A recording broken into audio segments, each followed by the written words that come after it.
నమస్తే, welcome to prime time edition. ముందుగా headlines చూద్దాం. అసెంబ్లీ అభ్యర్థులు ప్రకటించిన ఏపీ బీజేపీ 10 స్థానాలపై కాషాయ పార్టీ కన్ను.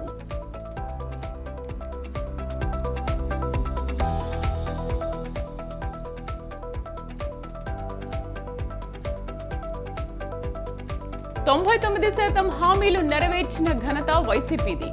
చంద్రబాబుపై శవ రాజకీయాలన్న జగన్.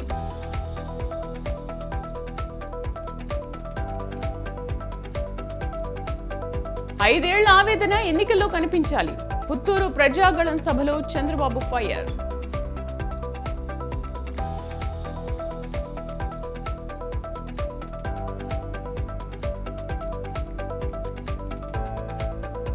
ఇంటింటి ప్రచారానికి అనుమతులపై త్వరలోనే నిర్ణయం.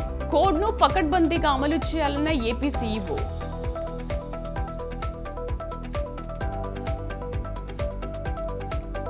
తాత్కాలిక బెయిల్ మంజూరుకు నిరాకరణ. ఢిల్లీ హైకోర్టులో కేజ్రీవాల్ కు లభించని ఊరట.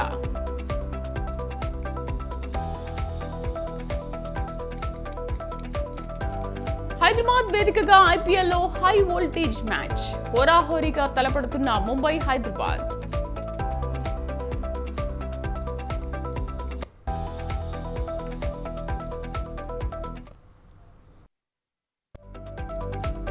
లోక్సభ ఎన్నికల వేళ తెలంగాణలో ఫోన్ ట్యాపింగ్ వ్యవహారం రాజకీయ ప్రకంపనలు సృష్టిస్తోంది. అన్ని పార్టీల నేతలు ఈ వ్యవహారంపై నోరు విప్పుతున్నారు. తాము కూడా బాధితులమేనని అప్పటి ప్రతిపక్ష నేతలందరూ ఒక్కొక్కరుగా బయటకు వస్తున్నారు. ఫోన్ ట్యాపింగ్ వ్యవహారంలో ప్రభుత్వం కూడా సీరియస్ గా ఉన్నట్లు తెలుస్తోంది. అయితే బీఆర్ఎస్ మాత్రం ఫోన్ ట్యాపింగ్ ని కొట్టిపారేస్తోంది. దీంతో రాష్ట్రంలో పొలిటికల్ హీటు ఒక్కసారిగా పెరిగిపోయింది.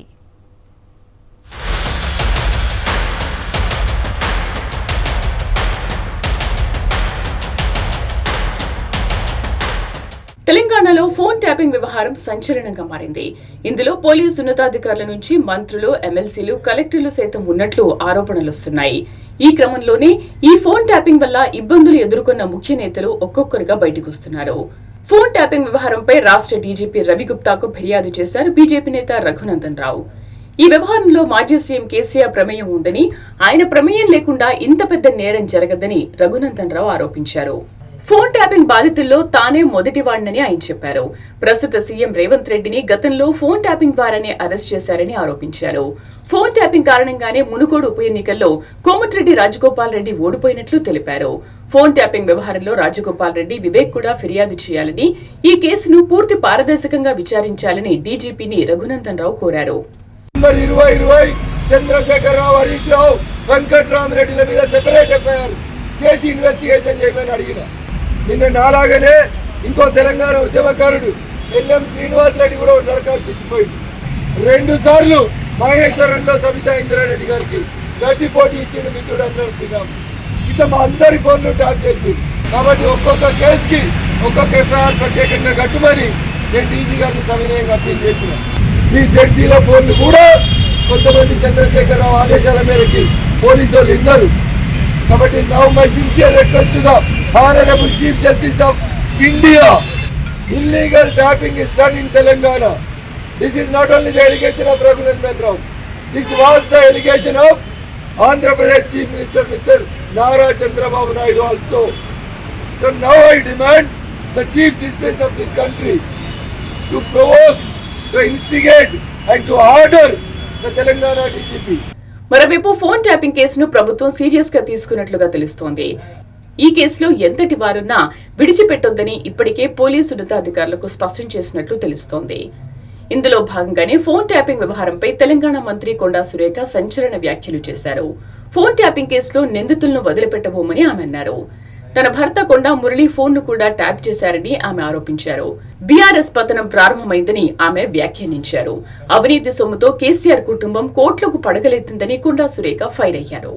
ఫోన్ ట్యాపింగ్ అనేది చాలా దారుణమైన విషయం. ఆ రోజు ఎవరికి కూడా స్వేచ్ఛ లేకుండా ఫోన్ ట్యాపింగ్ పెడితే ఆ ఫోన్ ట్యాపింగ్ కూడా ఎట్లా మిస్యూజ్ చేశారు. మరి వ్యాపారవేత్తలు అయితేనేమి, రియల్ ఎస్టేట్ వాళ్ళని అయితేనేమి, హీరోయిన్లను అయితేనేమి, ఈ విధంగా ఎంతో మందిని ఇబ్బందులకు గురి చేయడమే కాకుండా కోట్ల రూపాయల వసూళ్లు చేసి ఈరోజు ఆ యొక్క మరి ఆధారాలు కూడా లేకుండా ధ్వంసం చేసినటువంటి పరిస్థితి మనం చూస్తూ ఉన్నాము. అదంతా కూడా అందులో మా ఫోన్ కూడా ట్యాపింగ్లో పెట్టడం జరిగింది మురళి గారిది. మరి అటువంటి వాళ్లకు ఎంక్వైరీ జరిపించి ఈరోజు కాంగ్రెస్ పార్టీ ప్రభుత్వం రేవంత్ రెడ్డి గారి నాయకత్వంలో వాళ్ళందరినీ కూడా బయటికి తీసుకొచ్చి వాళ్లకు తగిన మరి శిక్ష పడే విధంగా వారు ఎంక్వైరీ చేయడం జరిగింది. అది నడుస్తూ ఉంది. అదేవిధంగా కాళేశ్వరం మేడిగడ్డ విషయంలో కూడా ఈరోజు బీజేపీ మాట్లాడకుండా ఉంది. ఎందుకు మాట్లాడకుండా ఉంది కాళేశ్వరం మీద ఎంక్వైరీ మీద అనంటే ఈరోజు కాళేశ్వరం నుంచి మెగా వాళ్ళు 1000 కోట్ల రూపాయలు ఈరోజు బీజేపీకి పార్టీ ఫండ్గా ఈరోజు ఇస్తూ ఉన్నారు. దానివల్లనే ఈరోజు కేంద్ర ప్రభుత్వం బీజేపీ ఇక్కడ అన్యాయం జరిగినా కూడా మాట్లాడకుండా ఉంది. మరోవైపు ఫోన్ ట్యాపింగ్ కేసులో మాజీ సీఎం కేసీఆర్, మాజీ మంత్రి కేటీఆర్లు జైలుకు వెళ్లాల్సిందేని మహబూబ్ నగర్ కాంగ్రెస్ ఎమ్మెల్యే ఎన్ఎం శ్రీనివాస్ రెడ్డి కీలక వ్యాఖ్యలు చేశారు. ఫోన్ ట్యాపింగ్ వ్యవహారం బయటకొచ్చాక కేటీఆర్ మేకపోతు గాంభీర్యం ప్రదర్శిస్తున్నారని విమర్శించారు. అప్పటి సీఎం కేసీఆర్ ఆదేశాల మేరకు intelligence chief Prabhakar Rao phone tapping చేశారన్నారు. ఈ విషయంలో కేటీఆర్ లై డిటెక్టర్ టెస్టుకు ఒప్పుకుంటారని సవాల్ విసిరారు. అసలు ఫోన్ ట్యాపింగ్ విషయంలో కేసీఆర్ ఎందుకు మాట్లాడడం లేదని ఎన్ఎం ప్రశ్నించారు. ఆయన అంటాడు, ఈ ఫోన్ ట్యాపింగ్లో రేవంత్ రెడ్డి గారు నా వెంట్రుక కూడా పీకలేడు అంటున్నారు. పార్లమెంట్ ఎన్నికల తర్వాత కుటుంబం మొత్తం కూడా తీహార్ జైలుకు కవిత గారికి కంపెనీ ఇవ్వడానికి వెళ్లాల్సిందే. ఇది ఎవ్వరు కూడా ఆపలేరు. ఎందుకంటే మరి వీళ్ళిద్దరు ఆదేశాలు ఇస్తేనే కదా ఇంటెలిజెన్స్ హెడ్గా ఉన్న ప్రభాకర్ రావు గారు ఫలానా ఫోన్ నెంబర్లు ట్యాప్ చేయండి అని చెప్పడం. దీన్ని మీరు కాదంటారా? లై డిటెక్టర్ టెస్ట్కి వస్తారా కేసీఆర్ అండ్ కేటీఆర్ కంపెనీ? అంత ధైర్యం ఉందా? ఛాలెంజ్ యాక్సెప్ట్ చేయండి. ప్రతి ఒక్క నియోజకవర్గంలో బీఆర్ఎస్కు వ్యతిరేకంగా పోటీ చేసిన బీజేపీ కావచ్చు, కాంగ్రెస్ నాయకులు అభ్యర్థులు కావచ్చు, వాళ్ళ ఫోన్ 100% ట్యాప్ చేసిండ్రు దుర్మార్గులు. సిరిసిల్లలో మహేందర్ రెడ్డి గారి ఫోన్ ట్యాప్ చేసిండ్రు, దుబ్బాకలో రఘునందన్ రావు గారి ఫోన్ ట్యాప్ చేసిండ్రు. మిగతా ప్రజాప్రతినిధులందరికీ కూడా ఏ పార్టీ వాళ్ళైనా సరే, ఇంక్లూడింగ్ బీఆర్ఎస్ పార్టీలో గెలిచి అనుమానం ఉన్న వాళ్ళు, ఓడిపోయి అనుమానం ఉన్న వాళ్ళు కూడా వచ్చి ఈ సిట్టుకు కంప్లైంట్ ఇవ్వాలి అని చెప్పి నేను వారిని కోరుతా ఉన్నా. ఫోన్ ట్యాపింగ్ వ్యవహారంపై మాజీ మంత్రి కేటీఆర్ స్పందించారు. 10 లక్షల ఫోన్లు ట్యాప్ చేశారని ప్రచారం చేస్తున్నారన్నారు. చేస్తే గీస్తే 2-3 ఫోన్లు ట్యాప్ చేసుంటారని అన్నారు. పథకాల నుంచి ప్రజలను పక్కదారి పట్టించడానికే ట్యాపింగ్ వ్యవహారం తెరపైకి తెచ్చారని ఆరోపించారు. గుజరాత్ మోడల్ అంటే మత అల్లర్లు సృష్టించడం అంటూ నిలదీశారు కేటీఆర్. 10 లక్షల ఫోన్లు ట్యాప్ చేసిండు కేసీఆర్. చేస్తే గీస్తే ఒకడో ఇద్దరో లుచ్చగాళ్ళ ఫోన్లు ట్యాప్ చేసి ఉండొచ్చు, నాకెమెరిక కానీ చేస్తే చేసి ఉండొచ్చు, దొంగల ఇల్లంగలి, ఎందుకంటే పోలీసుల పనేది. కానీ దానికి ఏదో పెద్ద అంతర్జాతీయ కుంభకోణం ఏందో జరిగిపోయింది, ఏమో అయిపోయింది. ఎందుకు ఇవన్నీ డ్రామాలు? ఎందుకంటే ప్రజల మనసు అటెన్షన్ డైవర్ట్ చేయాలి. అరే రేవంత్ రెడ్డి గారు, ముఖ్యమంత్రిగా నువ్వే ఉన్నావు, చేతనైతే దమ్ముంటే ఈ లీకులు బంద్ చేసి చర్యలు తీసుకునేది ఉంటే తీసుకో, మేము వద్దంటలేం. కానీ ఈ పనికి మాలిన డ్రామాలు ఆపు. అప్పట్లో నాగార్జునదో సినిమా వచ్చిండే, అందులో పాట ఉంటుంది గ్రీకు వీరుడు అని. ఈయననేమో లీకు వీరుడు రేవంత్ రెడ్డి. ఎందుకంటే నాకు ముఖ్యమంత్రి పదవి నడపత్తలేదు. ఏం చేస్తుండ్రు? రోజొక్క లీకు, అదేదో స్కామ్ అయింది, ఇదేదో స్కామ్ అయింది. డైరెక్ట్గా చెప్పారు అదరా నాకు అర్థం కాదు. సీదా చెప్పు, ఈ తప్పు అయింది, వీని పట్టుకున్నాం అని లోపలేసినామని చెప్పు. దానికి ఇక్కడ లీక్ ఇచ్చుడు, అక్కడ లీక్ ఇచ్చుడు, యూట్యూబ్లో ఎవరినో ఎల్లనను మళ్ళనను పట్టుకొని వాంతో చెప్పించుడు, తుల్లారలేస్తే తిట్టిపిచ్చుడు, ఫాల్తు మాటలు ఎందుకు నాకు అర్థం కాదు.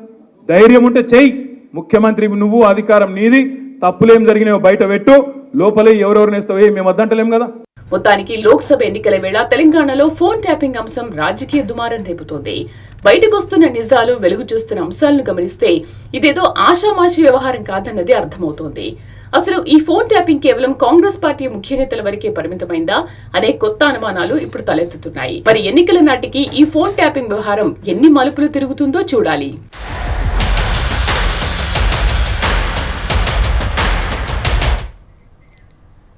సార్వత్రిక ఎన్నికల్లో ఉమ్మడి విజయనగరం ఫలితం ఏ విధంగా ఉండబోతోంది? ఇప్పుడు ఈ చర్చ సర్వత్రా సాగుతోంది.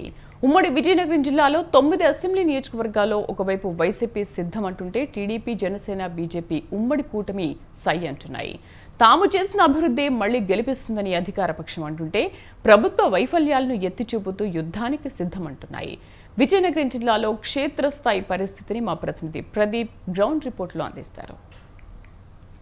దగ్గరికి వస్తున్న నేపథ్యంలో ఒకవైపు వైసీపీ, ఒకవైపు టీడీపీ, జనసేన, బీజేపీ కూటమి ముందస్తు అడుగులు వేస్తున్నాయి. తందని వ్యూహంలో అయితే అడుగులు వేస్తున్నాయి అనుకోవచ్చు. ఇదే నేపథ్యంలో ఉమ్మడి విజయనగరం జిల్లా 9 నియోజకవర్గాల్లో తన అభ్యర్థుల్ని రానున్న ఎన్నికల్లో బరిలో దింపడానికి అయితే పార్టీలు అయితే సిద్ధంగా ఉన్న నేపథ్యం అయితే కనబడుతుంది. ఇప్పటికే రానున్న ఎన్నికల కోసం అయితే ఇరు పార్టీలు అయితే సిద్ధంగా ఉన్నాయి. బరిలో దిగడానికి మేము సిద్ధం అంటూ కూడా ఒకవైపు వైసీపీ ప్రభుత్వం అయితే సవాల్ ఇచ్చే పరిస్థితి కనబడుతుంది. ఒకవైపు కూటమి కూడా మేము సిద్ధం అంటూ కూడా వాళ్ళు రెడీగా ఉండే పరిస్థితి కనబడుతుంది. ఇదే నేపథ్యంలో ఉమ్మడి విజయనగరం జిల్లా 9 నియోజకవర్గాల్లో అభ్యర్థుల విషయంలో ఇప్పటికే ఖరారయ్యే పరిస్థితి కనబడుతుంది. అయితే తనదైన వ్యూహాల్లో కూడా ప్రతి నియోజకవర్గాల్లో ఎమ్మెల్యే అభ్యర్థులు అయితే ప్రజల్లోకి వెళ్తూ వాళ్ళ సమస్యలు పరిష్కరించే విధంగా కూడా వెళ్తున్నట్టు తెలుస్తుంది. అయితే ప్రతిపక్ష పార్టీలు ఒకవైపు గడిచిన 5 సంవత్సరాల్లో ఏదైతే వైసీపీ ప్రభుత్వం ప్రజలకి ఎటువంటి లబ్ధి చేసింది, ఎటువంటి మోసం చేసింది అంటూ కూడా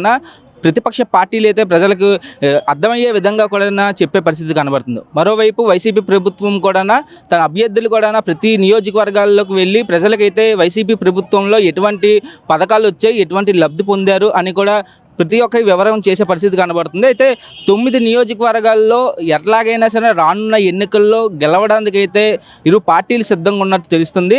ఏదైనా సరే ఉమ్మడి విజయనగరం జిల్లాలో 9 నియోజకవర్గాల్లో గతంలో అయితే ఫ్యాన్ గాలి ఎక్కువగా వీసే పరిస్థితి కనబడింది. ఈసారి మాత్రం వైసీపీ ప్రభుత్వం మీద కాస్త వ్యతిరేకత కనబడుతుందంటూ కూడా తెలుస్తుంది. ఏదైనా సరే 9 నియోజకవర్గాల్లో ఎన్ని నియోజకవర్గాలు వైసీపీ స్థానం గెలుచుకుంటుంది, కూటమి ఎన్ని స్థానాలకు గెలుచుకుంటుందో చూడవలసి ఉంది. అయితే ఒకవైపు అయితే ఉమ్మడి విజయనగరం జిల్లాలో అయితే ఒకవైపు చాలా వరకు ఒక ప్రజల్లోనైతే ఓటర్లు అయితే ఒక మార్పు అయితే కనబడుతుంది అనుకోవచ్చు.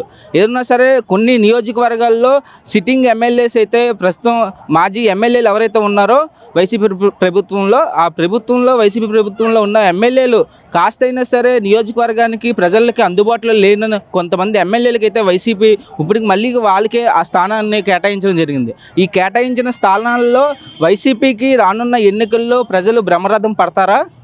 వైసీపీ జెండా ఆ నియోజకవర్గాల్లో ఎగరవేస్తారా? లేదా కూటమి ఆ యొక్క వైసీపీ జెండాను తప్పించి కూటమి జెండా ఎగురుతుందా? ఏదైనా సరే రానున్న ఎన్నికల్లో మాత్రం చాలా వ్యూహంగా కూడా పార్టీలు వెళ్తున్నాయి. ఒకవైపు ఏదైనా సరే రాష్ట్రంలో జరిగిన అభివృద్ధిని ఉద్దేశించి కూడా ప్రతిపక్ష పార్టీలు ప్రజల్లోకి అదే ముందుకి తీసుకువెళ్తూ ప్రజలకైతే వాళ్ళకి ఒక ఆలోచన చేసే విధంగా కూడా వీళ్ళు వెళ్తే పరిస్థితి కనబడుతుంది. మరోవైపు వైసీపీ మాత్రం విజయనగరం జిల్లాకు వచ్చినప్పటికీ మినిస్టర్ బొత్స సత్యబాబు అయితే చాలా వరకు ఈ యొక్క విజయనగరం జిల్లాకి ఒక కూటమిగా రెడీ అయ్యి కూడా ఆయన కనుసైగుల్లోనే రాజకీయాలు నడుస్తాయి అంటూ కూడా గతం నుంచి తెలిసిందే. ఈసారి బొత్స సత్యబాబు రాజకీయం ఉమ్మడి విజయనగరం జిల్లాల్లో ఎట్లాగా ఫలింపోతుంది? బొత్స సత్యబాబు రాజకీయం ఈసారి సక్సెస్ అవుతుందా, లేదా కూటమి వేసిన వ్యూహంలో వైసీపీ చిక్కుతుందా? ఏదప్పటికీ కూడా రానున్న ఎన్నికల కోసం ఉమ్మడి విజయనగరం జిల్లా అయితే ఉన్న ప్రజలు ప్రతి ఒక్కరూ వాళ్ళ వ్యూహంతో ఓటు ఆలోచించి వేసే పరిస్థితి అయితే కనబడుతుంది. చాలా వరకు ప్రతిపక్ష పార్టీలు ఒకవైపు వెళ్తున్న నేపథ్యంలో ఎలక్షన్ ఏదైతే క్యాంపెయినింగ్ వాళ్ళు ఏదైతే రానున్న ఎన్నికల కోసం సిద్ధమయ్యి ఆ యొక్క గెలవడానికి అయితే వాళ్ళ వ్యూహంలో వెళ్తున్న నేపథ్యంలో మరోవైపు అయితే అధికార పార్టీ మాజీ ఎమ్మెల్యేలు కూడా వాళ్ళ నియోజకవర్గాల్లో వెళ్ళే పరిస్థితి కనబడుతుంది. ఏదైనా సరే రానున్న ఎన్నికల్లో ఈ కూటమి ఎఫెక్ట్ ఎట్లాగా ఉండబోతుంది? 2019లో 151 స్థానాల్లో వైసీపీ ప్రభుత్వం గెలవడం జరిగింది. ఆ యొక్క వేవ్ మళ్ళీ రానున్న ఎన్నికల్లో వైసీపీకి మళ్ళీ జనాలు ఇస్తారా, లేకపోతే కూటమికి ఈసారి అవకాశం ఇస్తారా? ఏదైనా రానున్న ఎన్నికల కోసం పూర్తిగా ఉత్కంఠంగా కూడా ప్రజలైతే ఎదురు చూస్తున్నారు. ఏదైనా సరే రానున్న ఎన్నికల్లో ఒక పరిణామాలన్నీ మారే అవకాశం ఉంటుందంటూ కూడా తెలుస్తుంది. కెమెరామ్యాన్ తిరునాథ్తో ప్రదీప్, విజయనగరం జిల్లా. ఢిల్లీ లిక్కర్ స్కామ్లో ముఖ్యమంత్రి అరవింద్ కేజ్రీవాల్ బీఆర్ఎస్ ఎమ్మెల్సీ కవితలను తీహార్ జైల్లో జ్యుడిషియల్ రిమాండ్ విధించడంతో మీడియాలో తీహార్ జైలు ప్రముఖంగా వినిపిస్తోంది. ఢిల్లీ మద్యం కుంభకోణంలో 2023 ఫిబ్రవరిలో అరెస్టైన ఢిల్లీ మాజీ డిప్యూటీ సీఎం మనీష్ సిసోడియా అప్పటి నుంచి తీహార్ జైల్లోనే ఉన్నారు. గతంలోనూ ఎందరో రాజకీయ నాయకులు తీహార్ జైల్లో ఉన్నారు. ఇందుకీ తీహార్ జైలు ప్రాముఖ్యం ఏమిటి, ఆ జైలు చరిత్ర ఏమిటి చూద్దాం.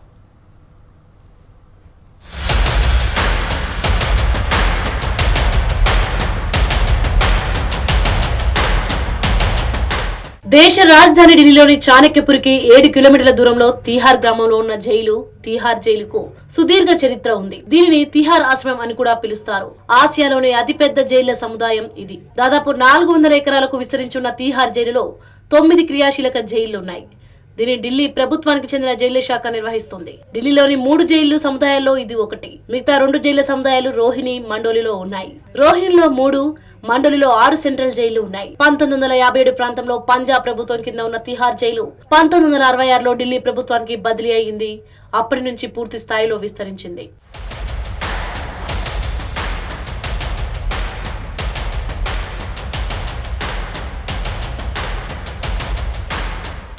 తిహార్, రోహిణి, మండోలిలో ఉన్న మొత్తం 16 సెంట్రల్ జైళ్ల సామర్థ్యం 19,500 మంది ఖైదీలు ఉన్నారు. కొన్ని ఏళ్లుగా ఖైదీల సంఖ్య క్రమంగా పెరుగుతోంది. ప్రస్తుతం జైళ్లలో రద్దీని తగ్గించడానికి ఢిల్లీ ప్రభుత్వం 6 జైళ్లతో మండోలి ప్రిజన్ కాంప్లెక్స్ ను ప్రారంభించింది. నరేలా, బాప్రోలా ప్రాంతాల్లో కొత్త జైలు నిర్మించే ప్రతిపాదన కూడా ఉంది.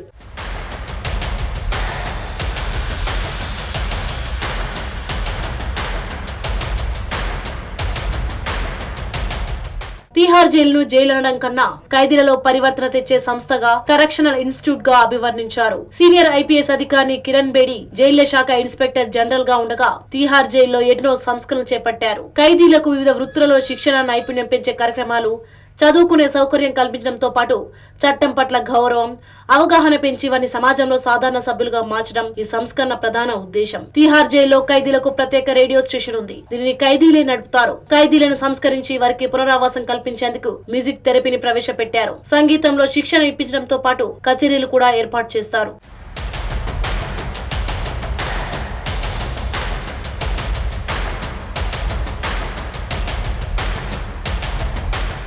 కిరణ్ బేడి ఆధ్వర్యంలో తిహార్ జైల్లో ఖైదీలకు, జైలు సిబ్బందికి కూడా విపాసన మెడిటేషన్ కార్యక్రమాన్ని ప్రవేశపెట్టారు. ధ్యానం ద్వారా ఖైదీలో పరివర్తన తెచ్చే ప్రయోగం చేశారు. దూర విద్య సౌకర్యం కల్పించి ఖైదీలలో విద్యను ప్రోత్సహించడంతో చాలా మంది ఉన్నత విద్య చదువుకున్నారు. యూపీఎస్సీ, సివిల్ సర్వీసెస్ పరీక్షలకు హాజరై ఉద్యోగాలు కూడా సంపాదించుకున్నారు. జైలులో ఫ్యాక్టరీ ఏర్పాటు చేసి హ్యాండ్లూమ్, పవర్ లూమ్ ఏర్పాటు చేసి చేనేత వస్త్రాలు, తివాచీల తయారీ చేపట్టారు. టైలరింగ్, కాగితం తయారీ, షూ తయారీ యూనిట్, బేకరీ ఏర్పాటు చేసి ఖైదీలు శిక్ష కాలంలో పనిచేస్తూ సంపాదన పరులయ్యేలా తీర్చిదిద్దుతున్నారు.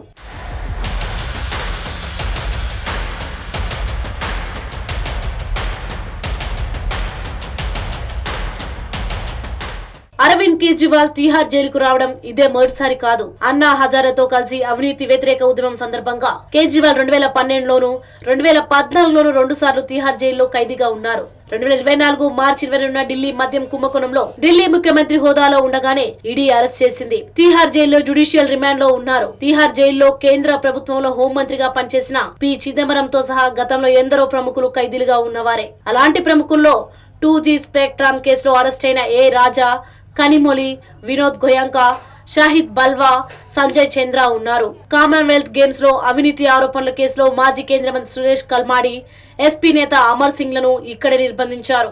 గడ్డి కుంభకోణంలో జైలు శిక్ష పడి ప్రస్తుతం రాంచీ జైలులో శిక్ష అనుభవిస్తున్న బీహార్ మాజీ సీఎం లాలూ ప్రసాద్ యాదవ్ 2019 ఏప్రిల్లో సుప్రీం బెయిల్ నిరాకరించడంతో తిహార్ జైల్లోనే 24 నెలలు ఖైదీగా ఉన్నారు. హర్యానా మాజీ సీఎం ఓం ప్రకాష్ చౌతాలా, ఆయన కొడుకు అజయ్ చౌతాలా వంటి వారెందరో తిహార్ జైల్లో ఉన్నారు.